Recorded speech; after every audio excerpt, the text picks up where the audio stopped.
This is not just a story of a man, it is the story of a revolution. A revolution born in silence, nurtured in the shadows of suffering, and forged in the fire of resistance.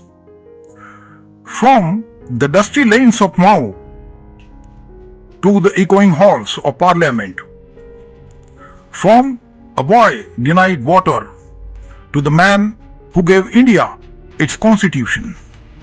The journey is nothing short of historic. His chains were many: caste, poverty, rejection.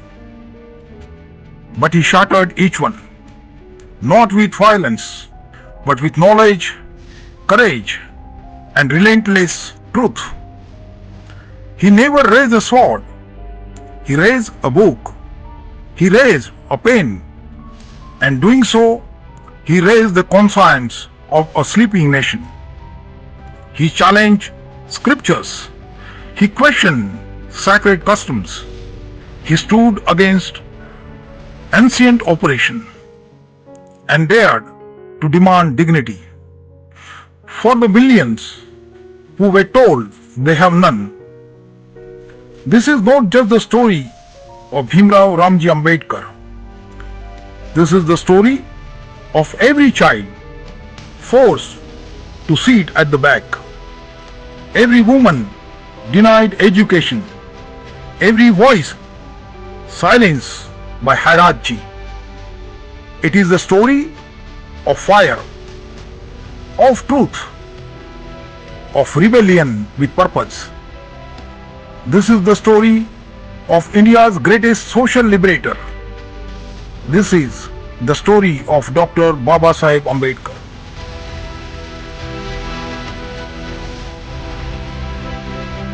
April 14, 1891.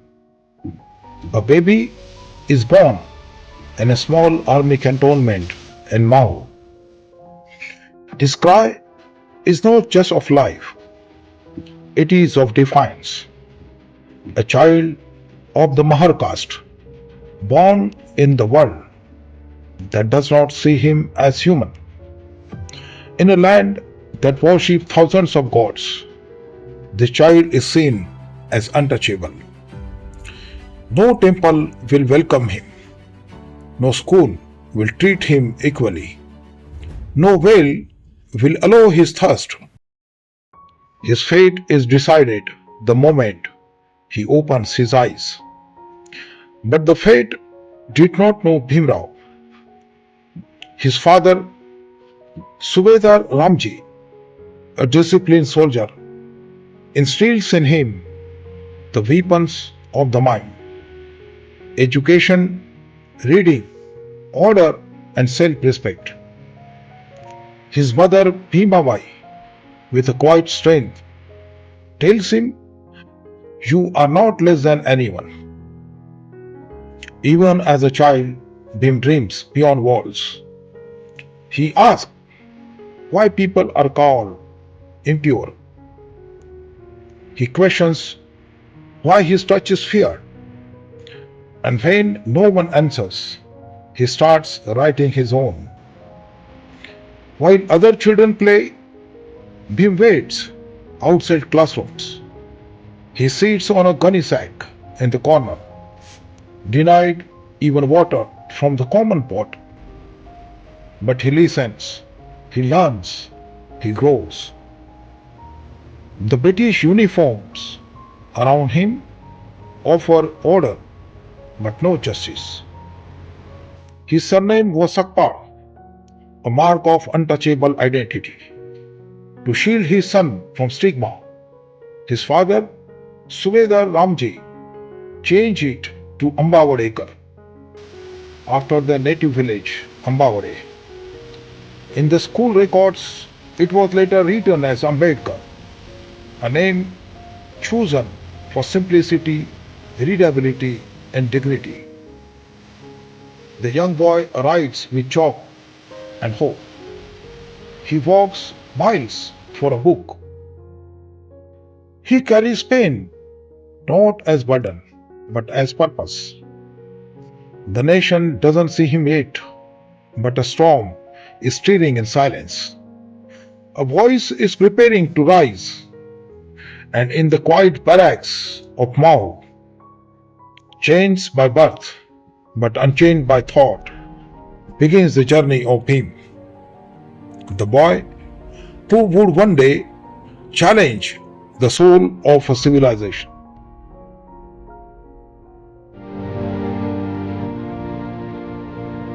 Young Bhimrao enters school not through a gate of welcome, but through a door barely left open. He walks in carrying a slate and a silent warning: "You don't belong here." His classmates sit on benches. Bhim sits on the floor. They share books. He is given none. They drink from a pot. They watches from a distance. Even water has caste. A glass touched by Bhim becomes impure. A word from his mouth is made with silence. He is present but invisible. The teacher speaks of kings and scriptures, but none look like him. None speaks for him. His history is absent, his people erased. One day he asked a question, not from a textbook, but from his soul. Why am I treated like this? The class falls silent. The teacher glares, and Bhim realizes knowledge is power, but asking question is rebellion. In exams, he excels, but rewards are handed with reluctance. Compliments come with a pause. No matter how he rises, caste whispers, "Sit down."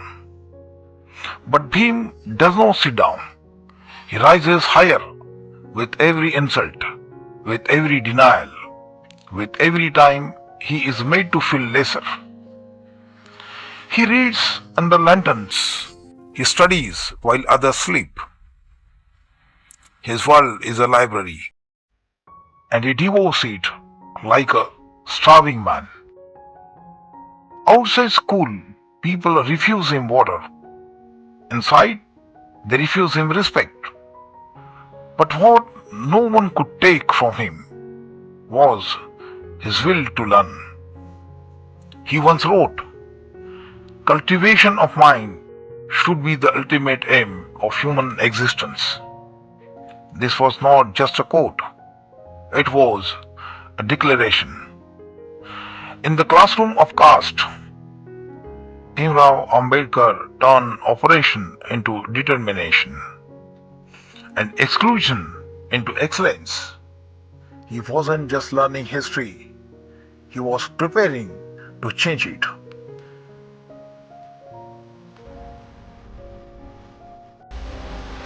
After years of humiliation in the classrooms of Satara and Bombay, a moment of light broke through for young Bhimrao. In 1907, he cleared the matriculation examination from Elphinstone High School, the first boy from his community ever to do so. The impossible had been achieved. At the historic moment, his achievement caught the eye of a great social reformer, Chhatrapati Shahu Maharaj of Kolhapur. Shahu Maharaj, known as the Rajeshri, was a king who believed in the upliftment of the oppressed. He was moved by the brilliance of this young student. Chhatrapati Shahu Maharaj granted him a scholarship, ensuring that poverty would not block his education. This support enabled Bhimrao to take admission in Elphinstone College for higher studies. Later, his destiny crossed with another great benefactor, Chhatrapati Sayajirao Gaikwad, the ruler of Baroda. Chhatrapati Sayajirao was deeply impressed by Ambedkar's sharp mind and disciplined character. He offered a scholarship to Bhimrao to study abroad for the condition that Ambedkar would return to serve in Baroda state. In 1913, with this scholarship, Bhimrao left the shores of India for the first time.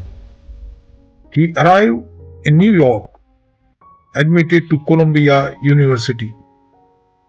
Here, he studied economics, politics, and law, and came into contact with the finest minds of the age. His professors recognized a rare intellect. John Davy, the philosopher, later remarked that Ambedkar was among his most brilliant students. Ambedkar forged friendships that would last a lifetime. Friends who admired his sharpness, his honesty, his unshakable dream for justice in India. Years later, Sayajirao Gaikwad would proudly say of Ambedkar, "Here is a man destined to bring light to millions living in darkness." Yet, destiny was not without struggle. When Ambedkar returned to Baroda, he faced cruel discrimination despite his foreign degrees. Humiliated and insulted, he realized that education alone was not enough to erase untouchability. Resolute, he returned to the United States again, this time with support of friends and well-wishers, to complete further research and strengthen his arsenal of knowledge. These scholarships, these acts of faith by Shahu Maharaj and Sayajirao Gaikwad did more than educate a single man. They opened the door to a revolution that would shake the very foundations of India's caste system.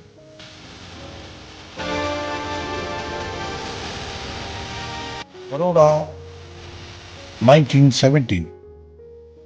Armed with degrees from Columbia University, Dr. Bhimrao Ambedkar returns to serve the princely state of Baroda.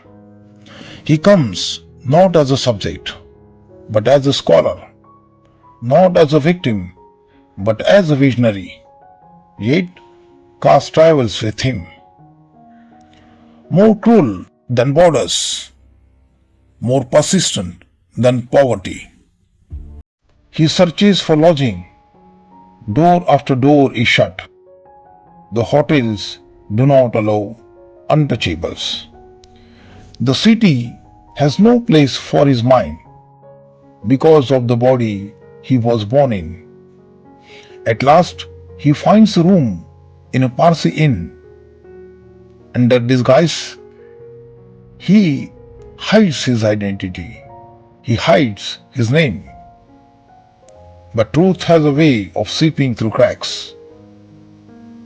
One night, his secret is exposed. A mob forms, shouting, threatening. Dr. Ambedkar, a Cambridge-trained Columbia polish, is forced to flee in the dark, like a criminal in his own country. What crime had he committed? Wanting dignity? Wanting to sleep under a roof without being cursed? The pain is not just physical. It is spiritual, psychological. A fire that doesn't burn skin, but identity. In the rains of Baroda, Bhimrao clutches his book to his chest. They are his only shelter, his only homeland. Humiliation tries to break him, but it only sharpens his resolve. He begins to understand Education alone is not enough. Society must be rebuilt, law must be rewritten, and the soul of India must be awakened. Baroda was not just a city, it was a taste. And Babasaheb Ambedkar passed it, not by enduring silence, but by deciding that silence must end. He did not just walk away, he walked towards revolution.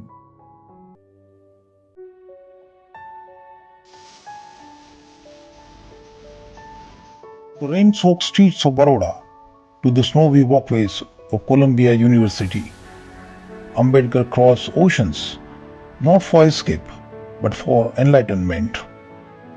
In America, caste had no name, but inequality still had many faces. He studied not just law and economics, he studied justice itself. He walked among scholars, debated with philosophers, and questioned systems older than empires.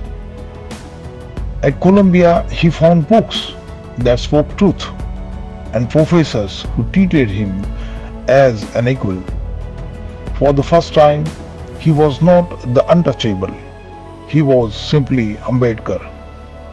He earned multiple degrees, wrote brilliant theses on finance and democracy, and learned that knowledge was power, but justice was the purpose.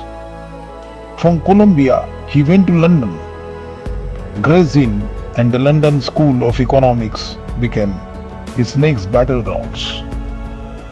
He studied the law of rulers, so he could rewrite it for the rule. He studied the British Empire. He prepared for the freedom of India's oppressed. He walked through ancient libraries, sat in quiet halls of learning, and dreamed of villages back home where children like him still sat outside the classroom. While others saw foreign degrees as status, Ambedkar saw them as tools, weapons to fight ignorance, shields to protect dignity.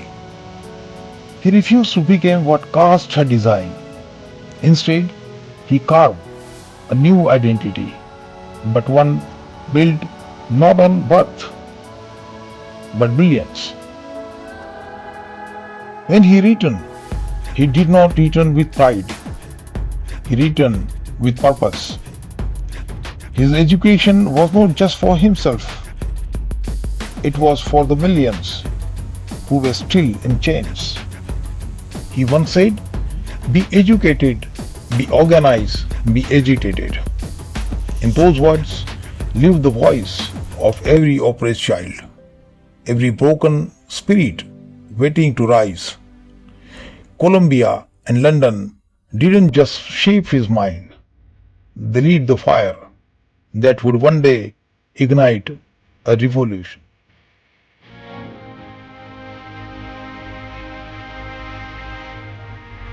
Bombay, the colonial city of trade and turmoil, Ambedkar returns not to resume life, but to redefine it.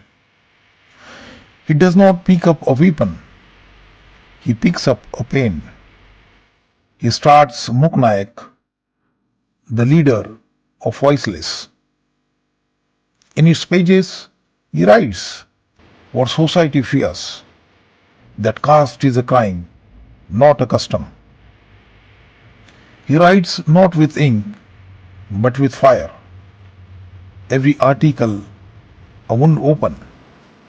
Every editorial, a mirror held to a caste-blind society. The elite take notice, the oppressed take courage. He walks the streets of chawls and slums, listens to the pain of people long silenced. We are not your shadows, he says. We are your equals. He organizes public meetings. Crowd gathers, some to listen, others to threaten. But he speaks anyway, firm, fearless. His words carry what centuries tried to bury, the right to self-respect. His enemies label him dangerous.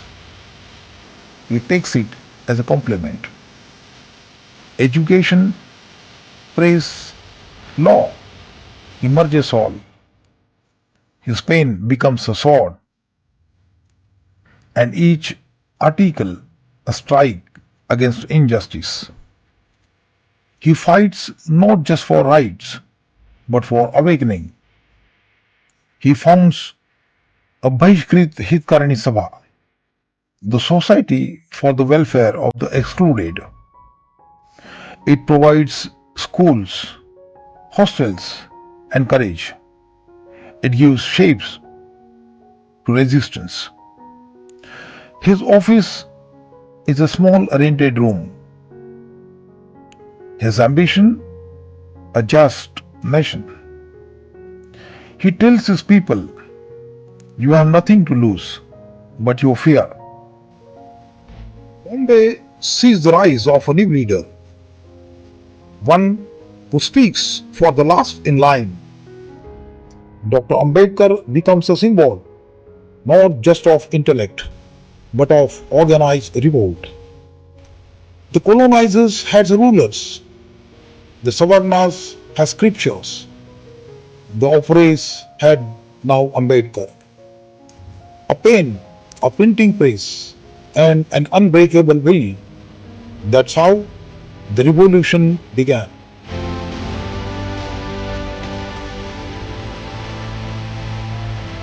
Mahad, 1927. A small town about to witness a massive awakening. Here, the untouchables denied water, not by dot, but by man-made hatred. Ambedkar arrives by thousands, not with weapons, but with the truth. The Chowda tank lay still, its waters clear and forbidden. Water is a right, he declares, and dignity cannot be denied. People walk behind him, barefoot, resolute. The march is silent, the meaning is thunderous. As he bends down to touch the water, centuries tremble.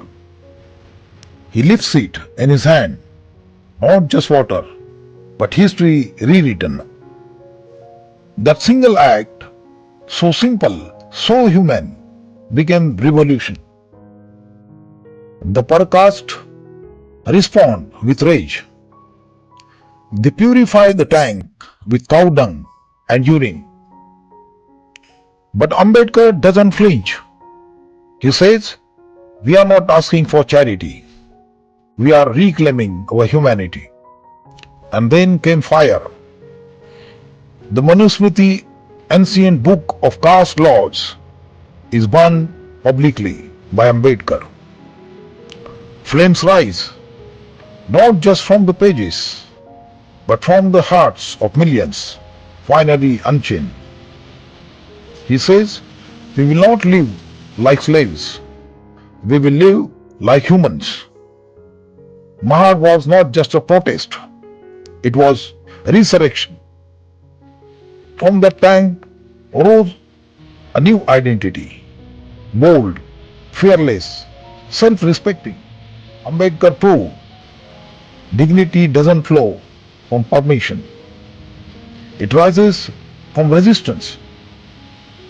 The Mahad Satyagraha changed everything, not just for Dalits, but for India's soul. No bullet was fired, no temple entered. Yet, that day, history itself bowed to him.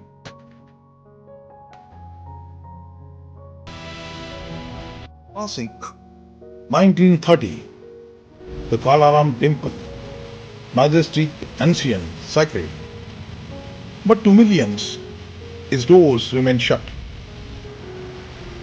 You may live in this land, society say, but you cannot pray in its temples.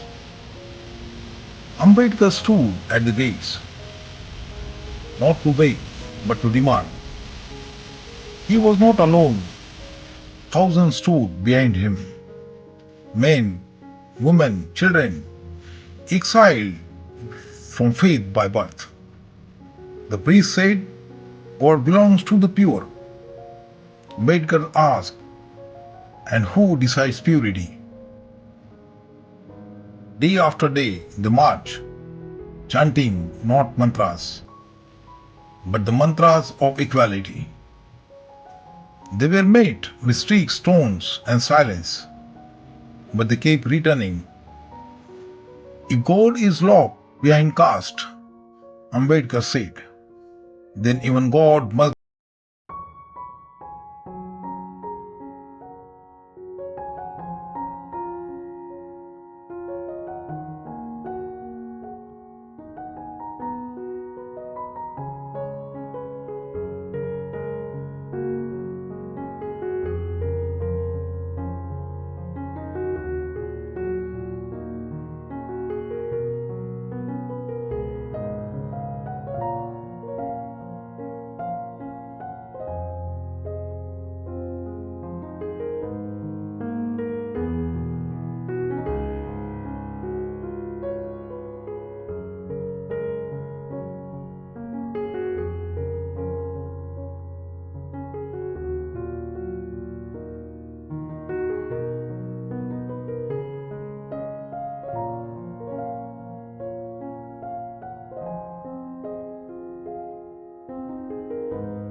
Start.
Pune Pact was a turning point, not of triumph, but of truth.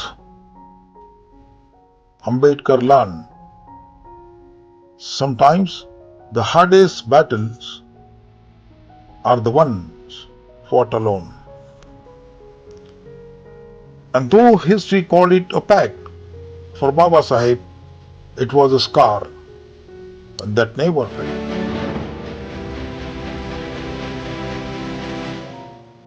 1947, the British Empire was leaving. India stood on the edge of freedom.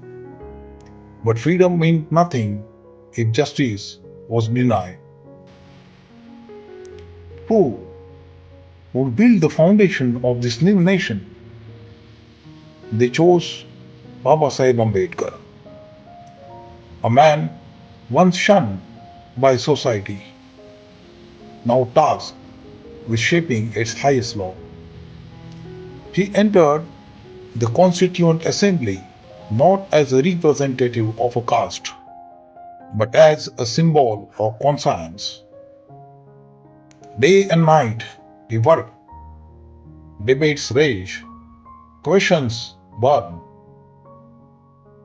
But Ambedkar stood firm, anchoring each article in liberty, equality, and fraternity.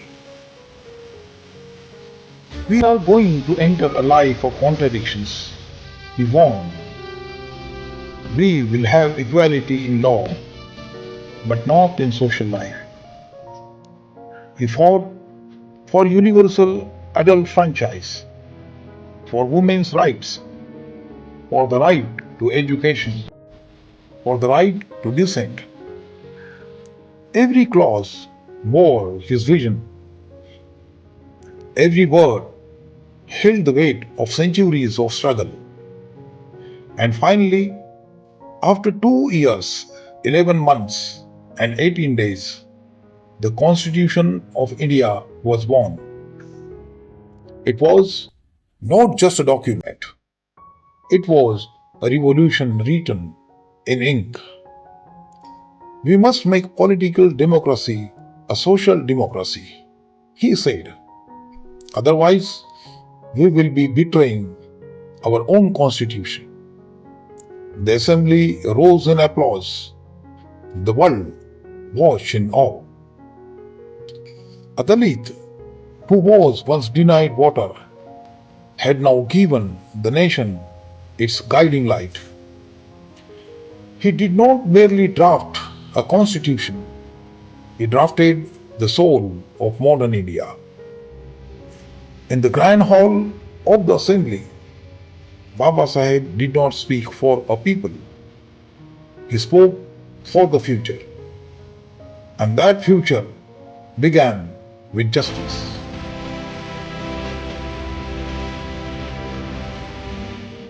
He gave India its constitution, but the system gave him only resistance.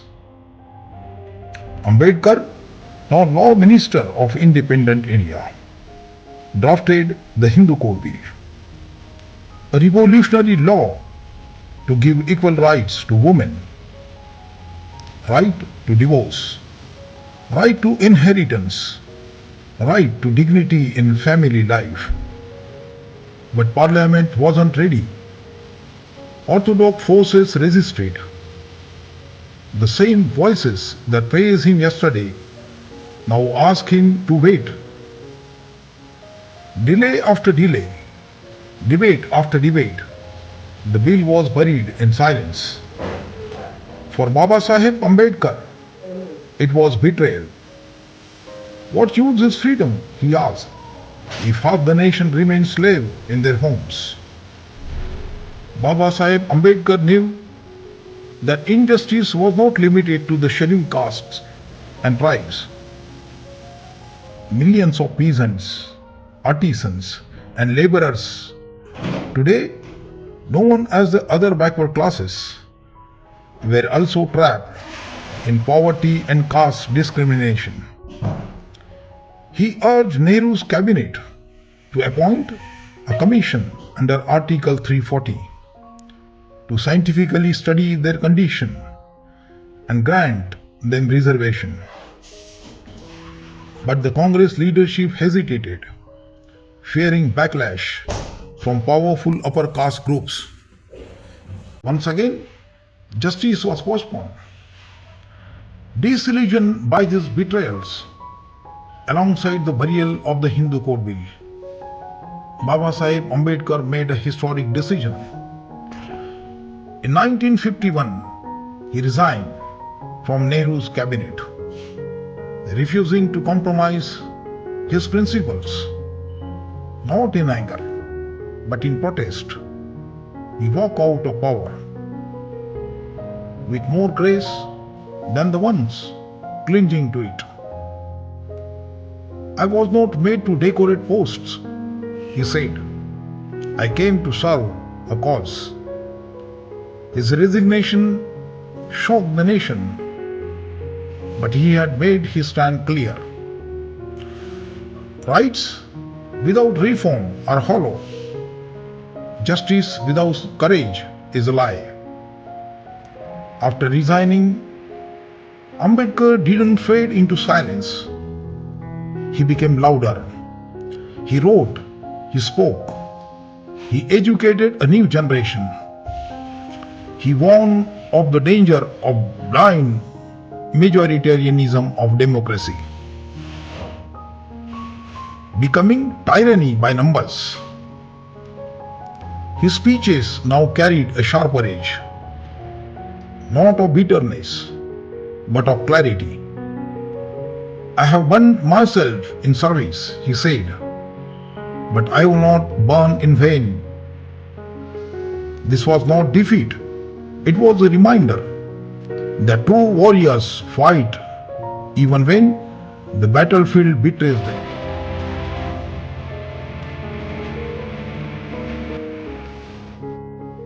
He had fought with law, he had fought with reason. Now he was ready to fight with faith. But not blind faith, a faith rooted in equality.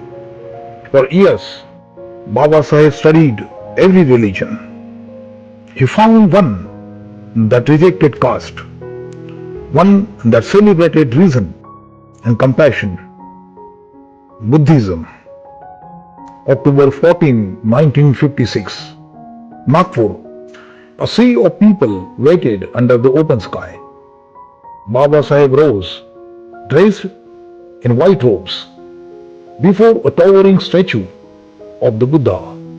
He renounced Hinduism, the religion that shackled him for life, and he embraced the Dhamma. One by one, he took 22 vows, rejecting gods that demanded inequality, rejecting scriptures that justified sufferings, and then he turned to the crowd. Over 500,000 people followed him into Buddhism that day. It was not a conversion, it was a liberation. The chains of caste broken, not by violence, but by walking away from its roots. He did not burn temples, he lit minds. I was born a Hindu, he said, but I will not die a Hindu. And that single act, centuries of oppression were answered with one word, dignity. The chants of Buddhang Saranang Gacchami echoed across India. His revolution now complete, legal, social, spiritual, and yet he remained humble. My people, he said, have chosen a path of peace. In the twilight of his life, Ambedkar gave India one final gift, a path to equality that no regime could erase.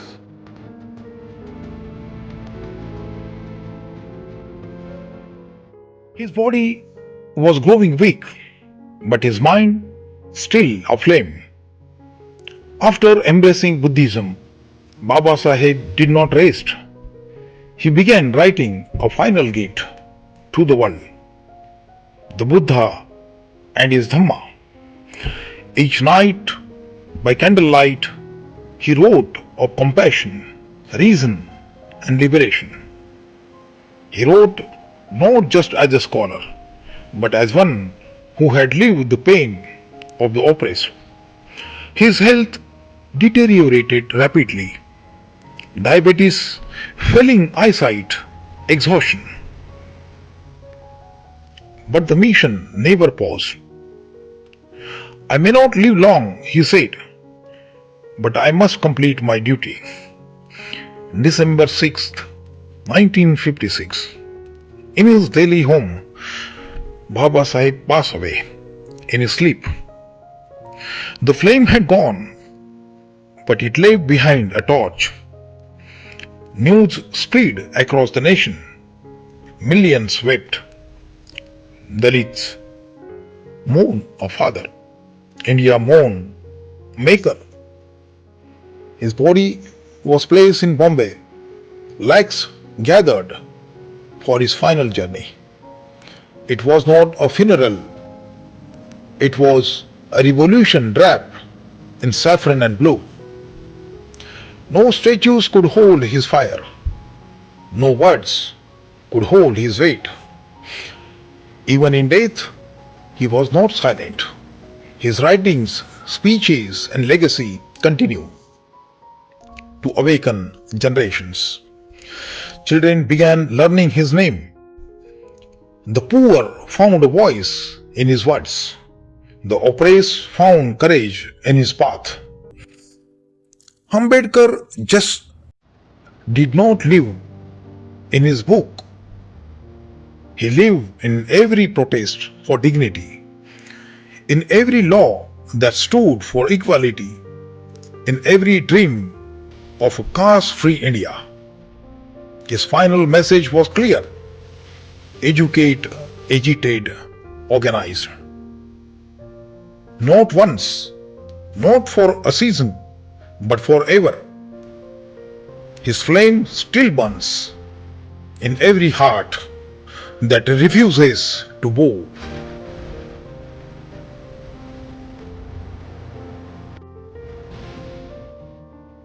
Time may pass, generations may change, but Ambedkar's light still burns. Not just in statues, not only in speeches, but in struggles, classrooms, and silent prayers. Every girl who dares to study, every worker who demands fair pay, every child who asks why is carrying forward his flame. He lives in books and in street protests, in courtrooms and in community halls. The constitution he wrote is not a relic. It is a living promise and a daily battle. Across India, his portrait watches over schools, his quotes hang in libraries, and his name echoes in slogans of justice. But more than anywhere, Ambedkar lives in the minds he liberated. The mind that refuses to bow, the voice that questions, the hand that rises even in fear. From Dalit students excelling in universities, to villagers holding public office, to women demanding rights, Ambedkar breathes in every courage. His mission continues, not through a single leader, but through millions rising with purpose. From Bhim Army marches to rural literacy drives, from courtrooms to cinema, from hashtags to hunger strikes. His message, justice for all, by all, is still our unfinished work. The battle is not over. Caste still lingers. Inequality still hides behind glass, walls, and polite words. But the dream lives on, not as a memory, but as a movement. Ambedkar did not leave a throne. He left a path where power means service, where knowledge means courage, where protest means love. The path still calls us. It asks us to walk with heads held high. His light does not fade. It passes from hand to hand, heart to heart. This is not the end of the story. It is only the beginning of legacy that lives in.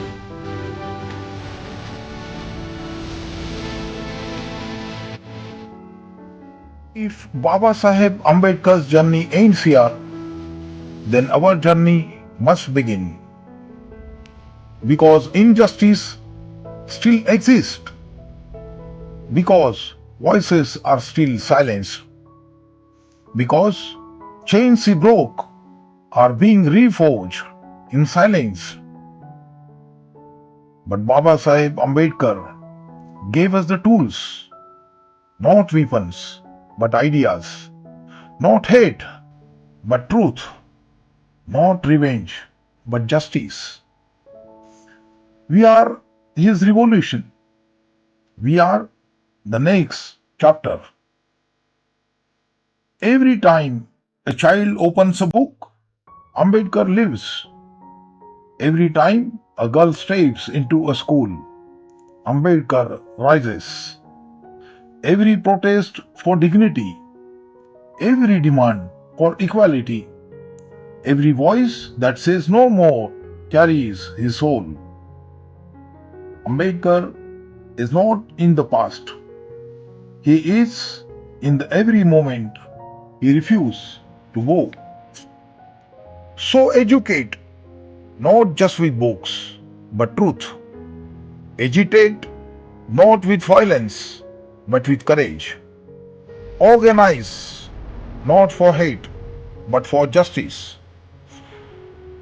The Constitution is not just a paper, it is a battlefield. It is a promise we must defend. Stand up, speak out, raise your voice for the unheard. Be the light in dark corners. Be the ink that writes a fairer law. Be the dream that breaks all chains. You don't need to be famous. You need to be fearless. You don't need power. You need purpose. Because you are Ambedkar. I am Ambedkar. We all are Ambedkar. When we choose justice over silence, we become the revolution. When we walk the path of equality, we carry his flame. The story is not over. It begins again with you. We are the children of the revolution that Dr. Babasaheb Ambedkar ignited. We are not just followers. We are the living legacy of a man who chose books over chains, reason over rituals, justice over jati. We are the footnotes to the constitution he wrote, the answers to the questions he raised. Dr. Babasaheb Ambedkar's story did not end in 1956. It lives on. And every girl who goes to school despite resistance, in every worker who demands dignity, in every outcast who dares to dream. He told us, my final words of advice is educate, agitate, organize, not as a slogan, but as a way of life.